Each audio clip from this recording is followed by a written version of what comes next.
Olá, muito boa tarde. Obrigada a você que nos assistiu do Brasil, de fora do Brasil, de qualquer lugar do mundo. Obrigada pelo seu carinho, pela sua audiência. É sempre um prazer ter você conosco, uma alegria poder entrar aí na sua casa.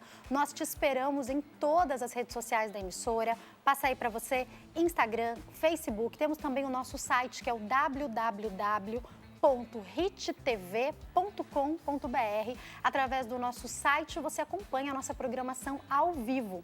Te espero sempre também no meu Instagram, que é o @jaquestefano, onde sempre tem um pouquinho dos bastidores, do programa ao vivo, no meu dia a dia. É uma maneira da gente interagir. E enquanto o programa acontece, você pode enviar para nós a sua pergunta através do WhatsApp 11 3337 5886. 11 3337 5886. Eu espero a sua participação. Hoje nós temos 2 assuntos aqui no nosso programa. No segundo bloco, a gente vai entender sobre o espetáculo O Passageiro, que conta sobre uma passagem da Bíblia, mas interpretado de uma maneira diferente. Já já a gente vai conversar sobre isso. E nesse bloco, a gente vai entender sobre as consequências de um erro na hora de você enviar a sua declaração do imposto de renda. Quem fala com a gente sobre esse assunto é o doutor Antônio Carlos Moradi, que é advogado tributarista. Tudo bem, doutor? Tudo bem, e você? Prazer recebê-lo aqui, viu? Muito obrigado.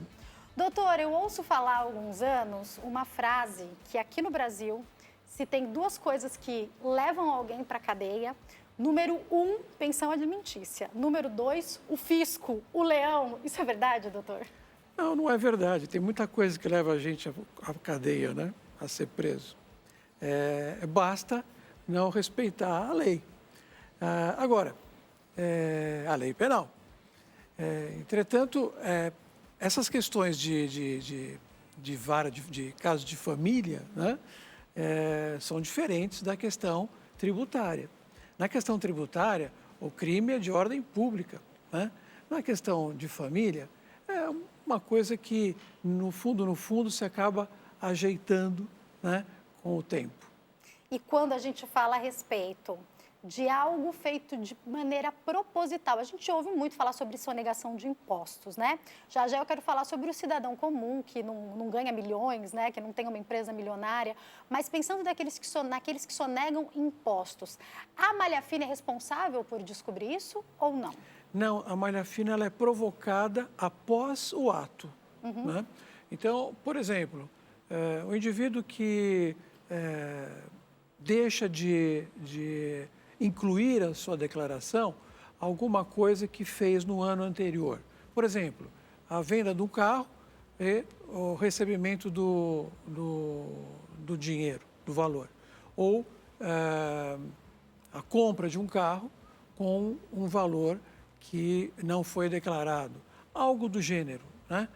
São várias situações que podem demonstrar isso. Portanto, se a partir de então existir uma certa desconfiança, né? Vamos falar nesse termo, uma certa desconfiança do fisco, a Receita Federal inclui na malha fina e vai fiscalizar aquela pessoa física. Doutor, outra coisa que eu gostaria de entender é quando a pessoa utiliza um serviço como dentista. Sim. É verdade que é muito importante ter certeza que os 2 estão declarando. Então, às vezes, a pessoa está declarando que ela foi àquela prestação de serviço e o prestador de serviço não declara exatamente quanto que está entrando para ele. Isso pode dar um problema mesmo? Sim, tem uma divergência, sem dúvida. Alguém aí vai sofrer as consequências. E as consequências, nesse caso, geram a multa, né? Não houve um dolo, né? Um dolo que gerasse uma questão criminal, mas sim uma multa, né? Agora, doutor, outra coisa também que acontece às vezes, vou dar esse mesmo exemplo do dentista, tá? É que acontece um erro de digitação. A pessoa realmente colocou ali um número a mais, errou, preenchendo sozinha, às vezes não tem familiaridade, falou, não, deixa, eu vou resolver isso aqui sozinho, eu vou preencher sozinho. Inclusive, tem até um tempo para que a gente possa corrigir, né? Depois que a gente via. Fala um pouco sobre isso. Então, depois do dia 31 de maio, né? Você pode fazer a retificação do erro que foi cometido. Aliás, eu lembro a todos que 31 de maio para o Brasil inteiro, menos para os municípios do Rio Grande do Sul, que vai até agosto. Isso é muito importante informar. E, portanto, a retificação é uma coisa normal, que às vezes pode gerar também uma situação adversa em relação à receita, né? De também ser fiscalizado, cair em malha fina. Ou não, ou foi uma coisa simplesmente banal e foi corrigido. Doutor, eu quero entender ainda mais. Eu sei que as pessoas têm muita dúvida sobre isso. Se a malha fina, ela é, como algumas pessoas dizem, na sorte, ou se ela é acionada a partir de alguma divergência. Como é que funciona isso? Explica pra gente. Não, veja, os funcionários da Receita Federal, principalmente os auditores, eles realmente são pessoas muito criteriosas. Mas, além de serem criteriosas, eles são muito eficientes, né? São muito capazes. Portanto, eu acredito que eles conseguem identificar erros, mesmo que sejam banais, né? Os erros, né, que são colocados em malha fina, são levados à malha fina. Tá? Agora, coisas muito medíocres, lógico, isso pode gerar também uma situação de fiscalização, mas também pode ser corrigido. E a pessoa que está sendo acompanhada por um contador ou alguém que prepara a declaração, não é? Certamente que vai conseguir dar solução a isso. E aí, doutor, as pessoas têm muito medo de cair na malha fina. Vamos imaginar a pessoa que de boa fé, de fato, errou, não percebeu, não corrigiu e foi ali chamada pela malha fina. Foi ali, teve que prestar esclarecimentos. Se ela conseguir explicar que foi um erro, tudo bem? Ou ainda assim ela pode estar sujeita, por exemplo, a uma multa? Ela tem que demonstrar documentalmente que foi um erro banal, que foi um erro que pode ser corrigido e não vai gerar prejuízo nem para o erário e nem para ela. Agora, doutor, quando é uma prestação de serviço, então a escola que é paga, o dentista, um médico, a gente muitas vezes na hora de preencher a declaração, a gente se lembra e daí a gente entra em contato, pega o CNPJ do prestador de serviço e tudo mais. A minha pergunta é ideal que a gente tenha algum documento, se em algum momento a gente for precisar provar isso? Porque às vezes a gente não pede nenhuma nota na hora. Claro, tem que ter, sem dúvida nenhuma, porque senão você não consegue fazer provas. Claro, você vai poder correr atrás, olha, me dá uma segunda via, ou então me ajude com isso, né? Vai buscar ali em conta corrente, alguma coisa do gênero. Mas é sempre bom guardar toda a documentação para que não tenha ou não se sinta inseguro, né? Num caso de existir uma fiscalização. Doutor, o senhor falou uma coisa que eu sei que é comum, muitas pessoas têm um contador, tem alguém que vai cuidar dessa situação para elas, mas também tem muita gente que está se arriscando aí a fazer sozinha a declaração do imposto de renda, por isso muitas dúvidas as pessoas têm. E até para quem já entregou e de repente ficou na dúvida, vai ter oportunidade de alterar, de retificar se errou. Eu queria entender, doutor, o senhor deu um exemplo no começo sobre, por exemplo, a pessoa tinha um carro, vendeu o carro, resolveu deixar esse dinheiro guardado. É importante declarar isso? Então, todas as movimentações financeiras relevantes, né, do ano anterior têm que fazer parte da declaração de imposto de renda. Isso é básico. Isso está em todas as cartilhas, né? E, portanto, não se pode eximir de um fato desse. Ok? Agora, veja, existem situações outras que são perigosas, como, por exemplo, eu quero diminuir a minha carga, né? Quero, de repente, receber algum valor de retorno, né? Por exemplo, eu tenho ali retido de fonte um tanto, eu quero conseguir aquele valor inteiro. É sobre isso que o senhor está falando? Sim, exatamente. Tá. Então, por exemplo, a pessoa que gera um recibo falso, tá? Isso é muito perigoso, não é? Isso é muito ruim. Uma nota fiscal comprada, isso é muito ruim. Tão ruim que, na lei, tá? Isso gera crime. E crimes que são apenados até 5 anos, em até 5 anos. Por isso que eu até fiz aquela primeira pergunta, pode ser preso, então? Claro. E multa de até 225% sobre o valor declarado. Então, por que fazer isso, né? Por que fazer isso? Doutor, outra dúvida que eu sei que as pessoas têm, Quando as pessoas estão fazendo o que a gente chama de freelancer, aqui em São Paulo, às vezes a gente chama de bico, mas são valores que estão entrando na conta. É importante isso ser declarado também, porque às vezes a pessoa fala, não, mas esse valor é muito pequeno, é um valor de 100, 150 reais, mas é um valor junto ao salário que ela já tem, é um valor que ela já deveria declarar. De alguma maneira é importante que isso conste? Depende de quanto essa pessoa ganha. Se ela tem um recebível de até 2.800 alguma coisa, eu não estou lembrando os números corretos, né? Que tem um valor específico para isso. Isso também está na cartilha, você consegue ver isso na internet. Então, até aquele valor, a pessoa é isenta. E, portanto, se ela recebe um valor ínfimo, né, isso não deve ser declarado. Né? Não acredito que seja necessário. Isso, eu digo, se forem valores ínfimos realmente. Né? Agora, se o indivíduo recebe um salário acima desse teto e também tem um outro trabalho, tem um outro serviço, ou um bico, sim, teria que declarar. Teria que declarar. Depende, então, pense nessa substância, né? Nesse valor. Se fez um bico uma vez num ano, que foi um valor pequeno, não tem problema. Agora, às vezes, a pessoa tem isso incorporado ao salário, às vezes é uma boa quantia que entra com esse FRI lá e vai ser importante, né? Doutor, explica pra gente, a pessoa que quer declarar sozinho o imposto de renda, é importante, então, o senhor falou que está na cartilha, né? É importante ela fazer uma pesquisa antes de fazer essa declaração para ter certeza do que deve e do que não deve? Porque perguntas que, para quem atua com isso, são simples, como colocar ou não um carro que eu vendi, colocar ou não uma herança que eu recebi, pode não ser tão óbvio para quem vai preencher. Dá uma dica para a gente, por favor. Olha, eu acho que, para um caso desse, você não precisa procurar um advogado, mas tem que procurar pessoas que entendam de como proceder na declaração de imposto de renda. Os contadores são os melhores profissionais para isso. Também tem outras pessoas, existem, por exemplo, economistas que chegam nessa época do ano e têm um ganho a mais no seu orçamento fazendo a declaração para terceiros. Então, eu acho que é um risco você que não está preparada para isso, não tem esse conhecimento, fazer a declaração, porque pode sim acontecer algum erro e certamente vai dar algum problema depois. Agora, doutor, pensando nas pessoas, não nas que ganham milhões, né? O senhor falou que existe a possibilidade que algumas pessoas, infelizmente, forjam valores ali para poder receber o máximo do que nos aparece retido em fonte, ou até para não ter que pagar, né, alguma coisa. Aí eu te pergunto, doutor, vamos entender quais podem ser essas consequências. Primeiro, malha fina, qual que seria a ordem para a gente chegar à punição que essa pessoa teria?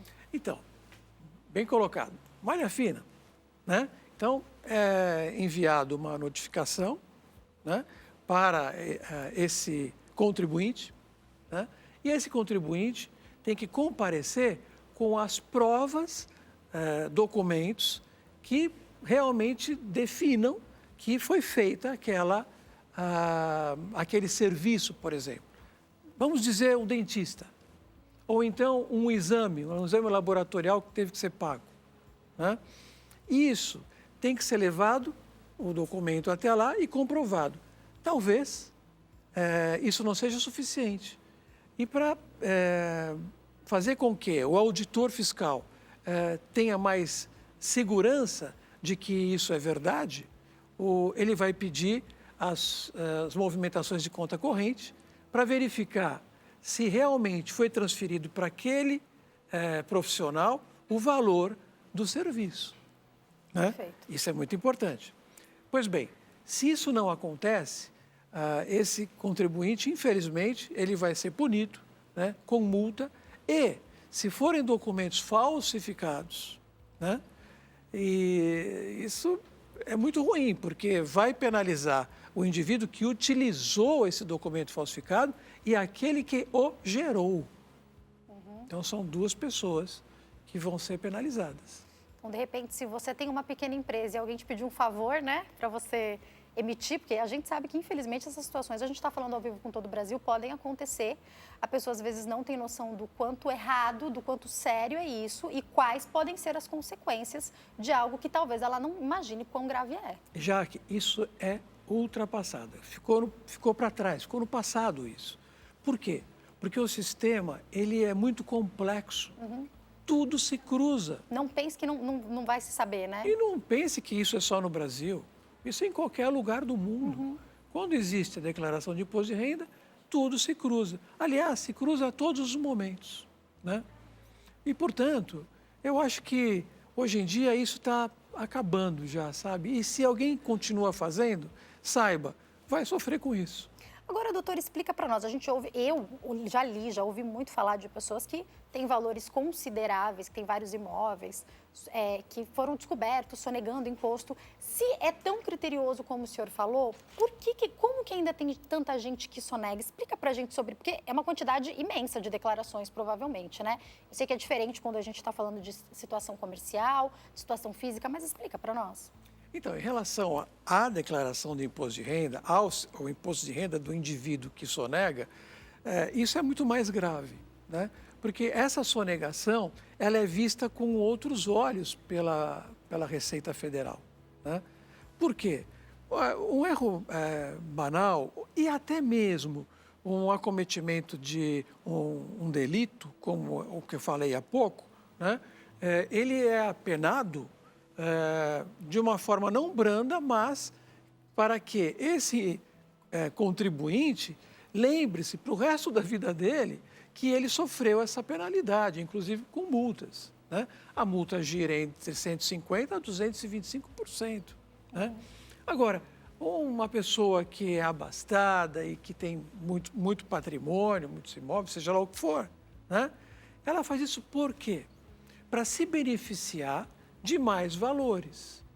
Ora, então, nós temos aí um quadro diferenciado. Esse quadro diferenciado vai gerar para esse indivíduo uma punição muito maior. Muito maior.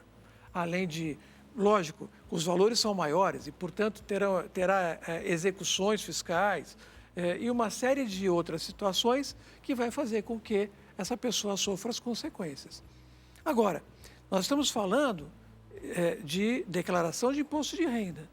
Existem outras formas também, que essas pessoas também deixam de se comprometer com a questão tributária, que é o não recolhimento de tributos. Uma empresa, por exemplo, que não recolhe tributos, né? Ou mesmo um profissional liberal, que não recolhe seus tributos. Esse indivíduo não vai sofrer uma penalização grave, mas pecuniária, sim. Doutor, eu sei que não é propriamente o nosso tema, mas eu quero aproveitar o que o senhor está falando até para dar uma dica para as pessoas que nos assistem. A gente sabe que na época de pandemia, muitas pessoas abriram suas empresas por necessidade.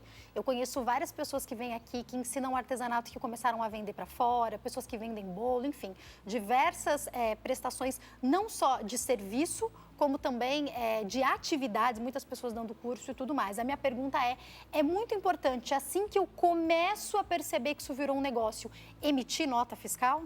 Claro, sem sombra de dúvida. Eu conheço casos em que a pessoa abre uma MEI, né? Se torna um pequeno empreendedor, um pequenininho empreendedor, e acha que não tem que emitir a nota fiscal. Né? Já começou errado. Tem que iniciar certo. Lógico, na época da pandemia, foi tudo muito difícil para todos, etc. Né? De repente foi um começo mais conturbado, né? Mas tem que se ajustar, né? Mas tem que se ajustar e pode ser corrigido isso. E muito facilmente. Basta ter um bom contador. Doutor, para a gente encerrar o nosso bate-papo, quais os riscos da não entrega da declaração do imposto de renda? Todos. Todos os riscos. Em primeiro lugar, a pessoa deixa de existir. Né? Eu acho muito importante a declaração de imposto de renda e a pessoa ter esse grau de existência no mundo. Né? Portanto, com a declaração de imposto de renda, você consegue abrir uma conta corrente, você consegue fazer um financiamento de sua casa própria, de carros. Portanto, sem a declaração, a pessoa fica depauperada em vários sentidos, não só nesses, mas em vários sentidos. E também, se houve ali algo doloso, né, ela vai também sofrer os danos que a lei que fala sobre a ordem tributária, nesse caso, né, sofrerá. Perfeito. Fazer o quê?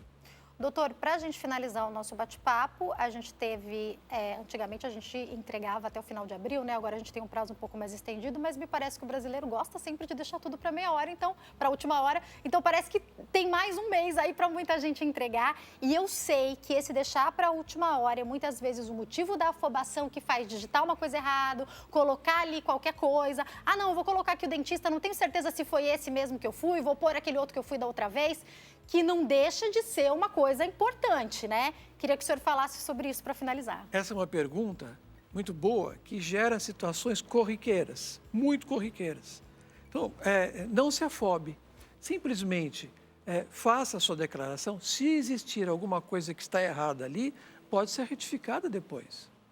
Somos seres humanos, ok? Calma, faça com tranquilidade, mas não deixa para a última hora, né? Para quem quiser entrar em contato, eu vou deixar o site www.morad.com.br e também tem o Instagram, @advocaciamorad, passando aí para vocês. Obrigada, viu, doutor? Prazer te receber aqui. Prazer. Eu vou para o intervalo, daqui a pouquinho eu tô de volta, não saia daí.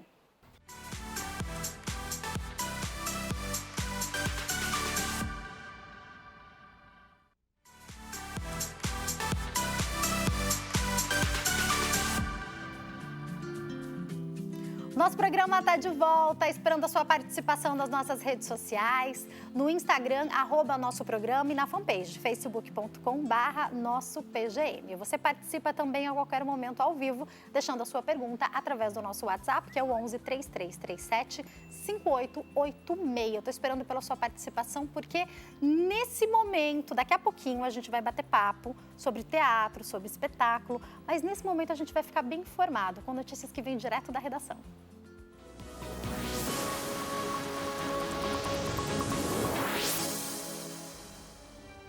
Já falo ao vivo com ele, Kleber Werneck. Tudo bem, Kleber? Boa tarde. Olá, boa tarde, Jaque. Boa tarde para todos que assistem o nosso programa. Mais uma vez eu estou aqui com as notícias do jornalismo, Jaque. Sempre um prazer ter você conosco. Quais os destaques de hoje, Kleber? Olha, eu começo com uma dica importante, isso porque a Receita Federal abre amanhã a consulta ao primeiro dos 5 lotes do Imposto de Renda 2024. Esse também vai ser o maior lote de restituição pago na história. Ao todo, mais de 5,5 milhões de contribuintes vão ser contemplados com o crédito de 9,5 bilhões de reais. E desse total, mais de 1 bilhão de reais vão ser pagos a contribuintes que residem no Rio Grande do Sul. Segundo o fisco, a prioridade foi dada aos gaúchos em razão, é claro, do estado de calamidade decretado no estado após as fortes chuvas. Além deles, também devem ser contemplados os idosos e portadores de alguma deficiência ou doença grave. Os pagamentos serão feitos a partir de 31 de maio, mesmo dia em que se encerra o prazo de entrega da declaração à Receita Federal. E olha só, você falou aí de teatro, né, Jaque? E como vai ser o teatro do futuro? A tendência é que os recursos digitais estejam cada vez mais presentes no palco, principalmente a inteligência artificial. No mês passado, inclusive, um teatro lá em Nova York promoveu um duelo. De um lado, o comediante Matt Maron e do outro lado, né, uma comediante criada pela inteligência artificial. E olha só que surpreendente, a comediante robô venceu todos os rounds da batalha. A reação do público às piadas da inteligência artificial foi muito mais entusiasmada. E então, Jaque, como será o futuro da arte? Lá do cinema mudo, né, até agora a inteligência artificial. Tá aí um bom assunto para você comentar. Com certeza, vou repercutir também essa notícia com os nossos convidados. Obrigada, viu, Kleber? Eu que agradeço mais uma vez a oportunidade e convido você aí que está assistindo a Jaque. Continue ligado em nossa programação, porque essas e outras notícias você acompanha em nossos telejornais. Grande abraço, Jaque. Abraço, até mais, Kleber. Obrigada. Até mais. Tchau. E agora a gente vai bater papo. Eu estou recebendo aqui para conversar com a gente o Fabiano Moreira, que é diretor. Tudo bem, Fabiano? Tudo bom, Jaque? Seja bem-vindo. É um prazer estar aqui. Estou recebendo também o Denis Snowdo, que é dramaturgo. Tudo bem, Denis? Olá, tudo bem. Seja bem-vindo também, viu? Muito obrigado. Bom, a gente viu aí essa notícia que o Kleber trouxe para a gente dessa disputa aí com a inteligência artificial, não gosto, tá? Não acho, não consigo imaginar que em algumas áreas a inteligência artificial, acredito que ela sempre vai poder somar, mas eu não consigo acreditar que ela possa nos substituir. Antes da gente começar falando especificamente sobre o espetáculo que a gente vai falar, eu queria que vocês falassem para nós sobre a opinião de vocês. A inteligência artificial pode ser agregada aos espetáculos de teatro? Pode. Pode. Eu acho que sim, né? Como você disse. Achei que o Fabiano tá mais pro não, que nem eu, e o Denis tá mais pro sim, né? Eu acho que é um passo que a gente não dá para trás mais, né? Como dizer, vamos viver sem internet. Não vive mais sem internet. Então, a inteligência artificial chegou como mais uma ferramenta que a gente pode colocar a nosso favor.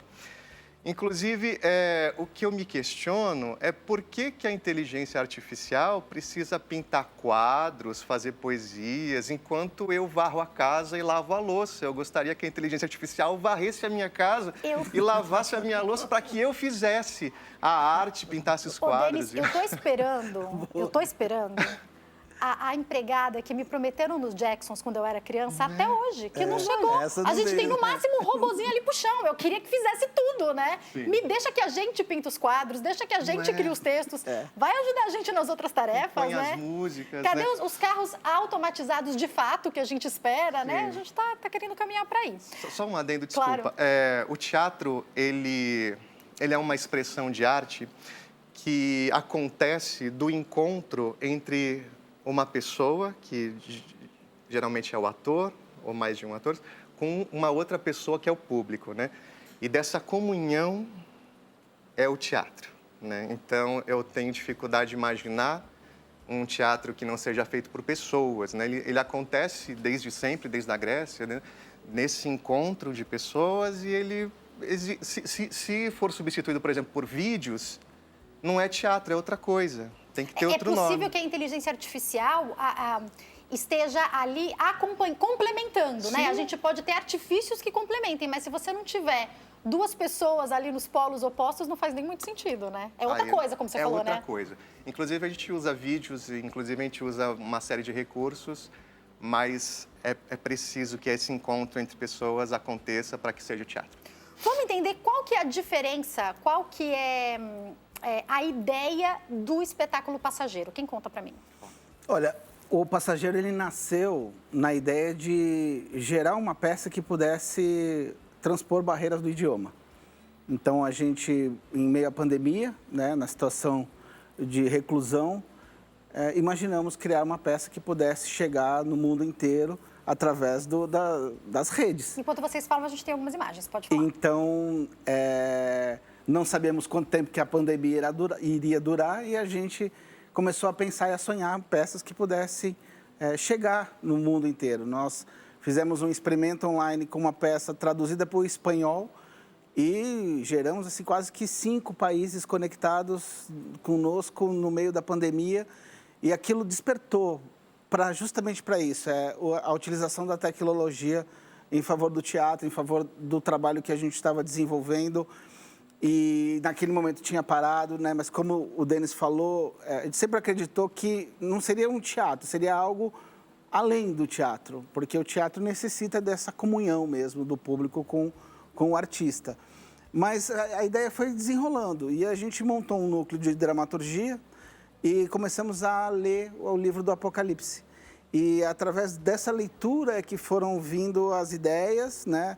O Denis, ele tomou a frente de escrever a dramaturgia, a gente passou a escrever um canovágio de ações e situações relacionadas ao livro, e de repente a pandemia acabou e a gente guardou aquela ideia, mas foi assim que ela nasceu. Depois, quando voltamos às atividades, a gente gerou o projeto, e aí, através do projeto que foi colocado numa lei de incentivo que a gente tem aqui na cidade de São Paulo, ele saiu e a gente conseguiu fazer a montagem e aí experimentar todas as ideias que nós tivemos naquela época. Deixa eu entender, não tem uma fala? Tem uma palavra. Em 11 idiomas. Em 11 idiomas. Olha só, deixa eu fazer uma pergunta para vocês, porque quando a gente fala, por exemplo, do cinema mudo, quando a gente lembra de Chaplin, a gente ouviu falar muito de Charles Chaplin, que ele era um gênio, né? Justamente por conseguir traduzir o que se traduzia, a gente está falando de uma época completamente diferente da nossa.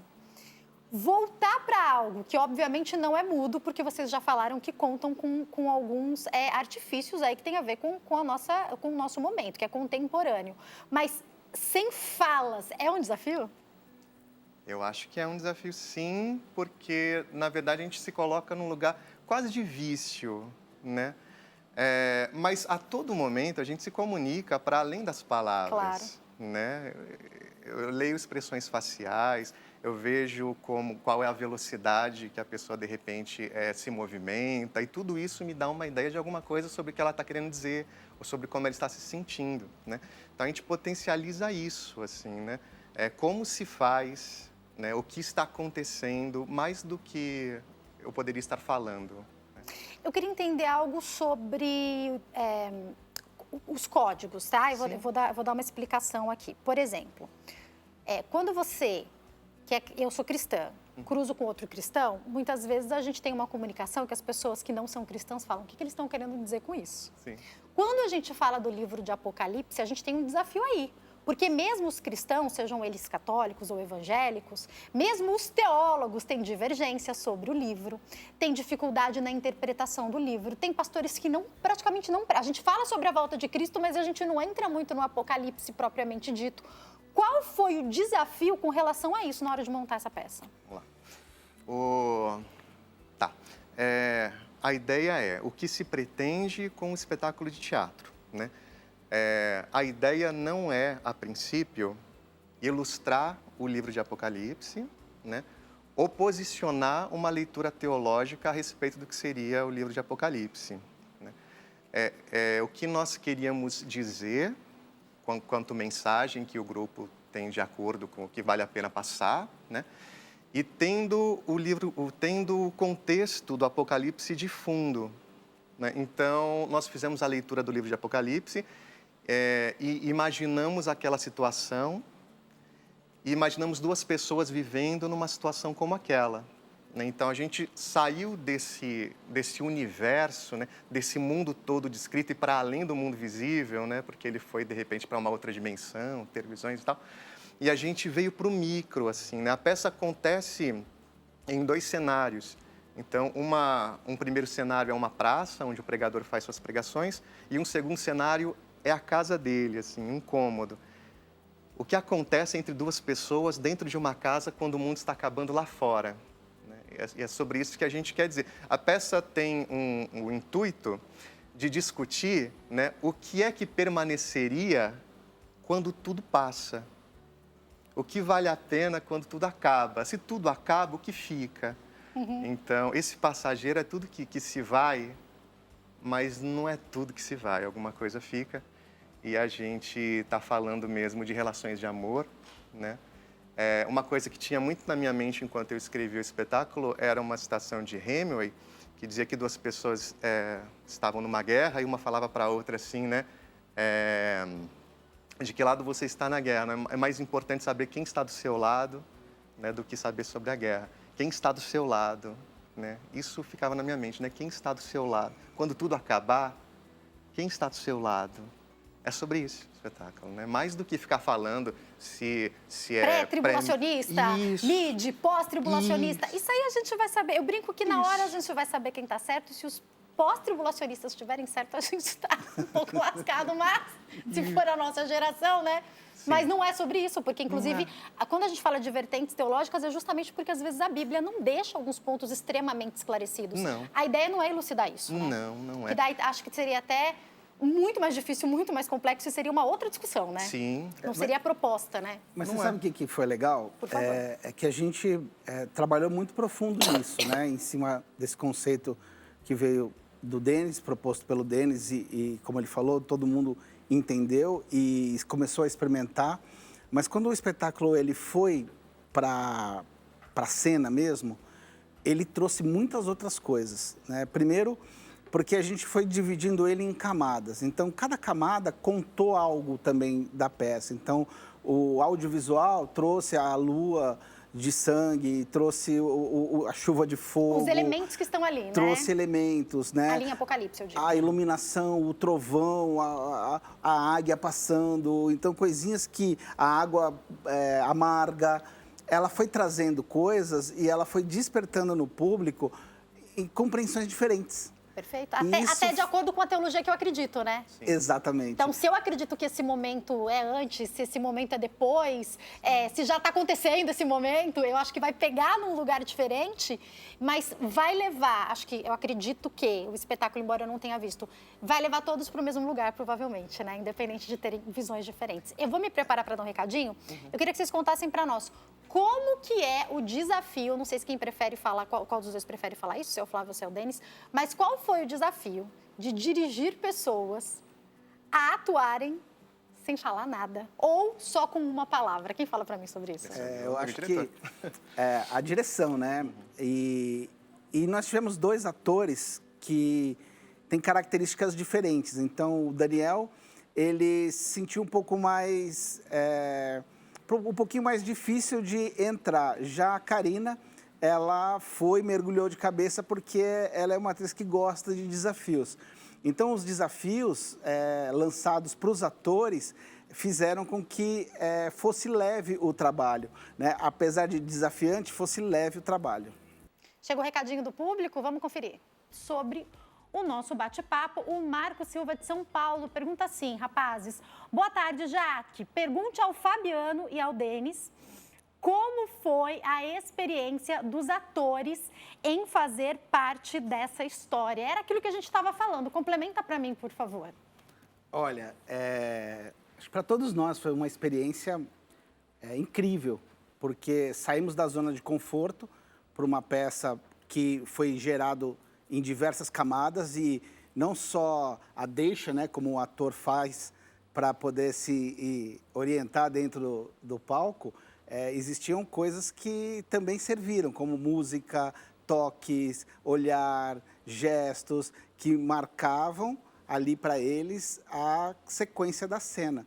Então, isso foi desafiante e foi, ao mesmo tempo, contagiante, porque uma coisinha que levava a outra e que foi gerando toda a peça e todos os movimentos que a gente precisava para poder comunicar, além da música ao vivo e além também do audiovisual que fez parte de toda essa peça. Meninos, eu acho que isso toca num ponto muito importante. Eu que sou apaixonada por comunicação, sempre que eu falo para alguém, que alguém me pede uma dica, pede para eu ajudar, que vai para as redes sociais, eu falo, olha, a mensagem, quando a gente fala, ela sem dúvida é o principal. Se você está falando abobrinha, não adianta nada.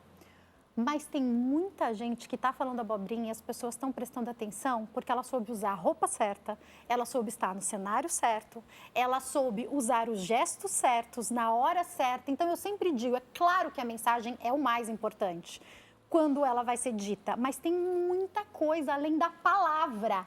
A mensagem passada pode ser feita e está sendo feita. O cérebro da gente lê, né? Em 7 segundos, querendo ou não, a gente tem uma opinião sobre a pessoa que a gente vê pela primeira vez. Sim. Queria que vocês falassem um pouco sobre como isso que eu estou falando tem também uma ligação com a peça que vocês prepararam. É muito comum se imaginar que o texto do teatro é a peça de teatro. Não é. Né? Quando se lê um texto de teatro, você tem uma experiência literária, né? Você tem uma experiência mediada por palavras que você vai completando com a sua imaginação. Então, o teatro não é o texto é o texto que se soma com a trilha sonora, que se soma com a iluminação, que se soma com a forma como os atores se comportam, que depende do figurino que foi criado para isso. Então, tudo isso, né, quando o Fabiano disse que foi construído por camadas, né, tudo isso traz uma mensagem que, de forma mais ou menos clara, mais ou menos objetiva, porque muita coisa também chega de forma subjetiva, vai trazendo para a gente informações. Teve diferença do tempo que vocês costumam para preparar uma peça, para ela ficar no ponto para ser apresentada dessa? Teve. Essa peça, a gente montou ela em 6 meses. Né? Geralmente? Geralmente 2, 3 meses, quando tem um texto, um roteiro bem resolvido, aí você consegue montar em 2 meses, 3 meses. Essa, ela demorou um pouquinho mais, porque além de preparar os atores, toda a trilha foi original e ela foi sendo composta de acordo com o que estava sendo visto em cena. Então, eu trabalhava a atuação com o Denis ali, trazendo a parte da dramaturgia que ele gostaria que chegasse, com mais o diretor musical fazendo a trilha e a gente experimentando para juntar e às vezes devolvendo e falando que não ficou bom. E aí, por exemplo, essa cena que está passando ali, que a gente está vendo, nós precisamos trazer um coreógrafo para trazer uma dança que pudesse representar aquilo, e aí a gente trouxe o Rafael, que veio e fez esse trabalho magnífico. Nós tivemos que levar, tá vendo? É legal que as cenas elas estão mostrando. Nós gravamos isso lá no Monte Capuava, então, tá vendo? Tivemos que levar a equipe de vídeo, de cinema, para poder fazer a cena da mulher e o dragão, do apocalipse lá dentro, da fuga. Então, ela demorou mais, né? E a gente vinha e experimentava. Então, o trabalho foi sendo feito em várias mãos, juntos, e isso levou um pouco mais de tempo para chegar no finalmente. É um tanto mais rico, né?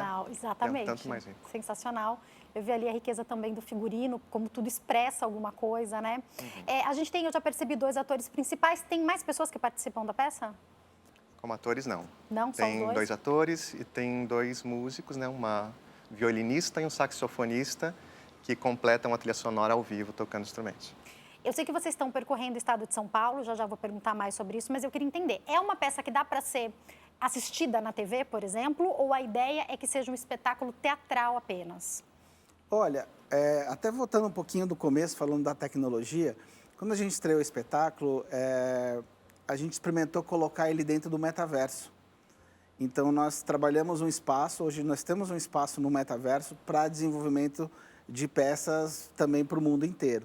E a gente abriu, né, viemos a fazer 10 ou 12 apresentações espelhadas no metaverso. Então, a gente tinha o público no teatro e a gente tinha um público do mundo inteiro também no metaverso assistindo a peça ali.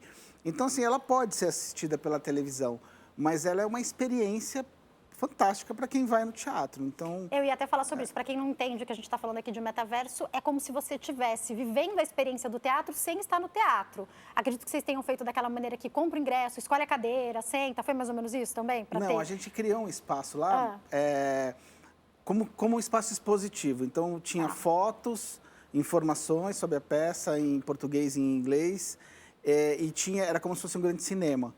Mas as pessoas ficavam de pé, porque o metaverso, ele proporciona isso. Então, eu estou aqui assistindo aqui, mas se eu tenho um amigo lá do outro lado, eu vou para lá e começo a conversar com a pessoa lá do outro lado, e aí estou vendo foto e batendo papo com quem está ali no metaverso também.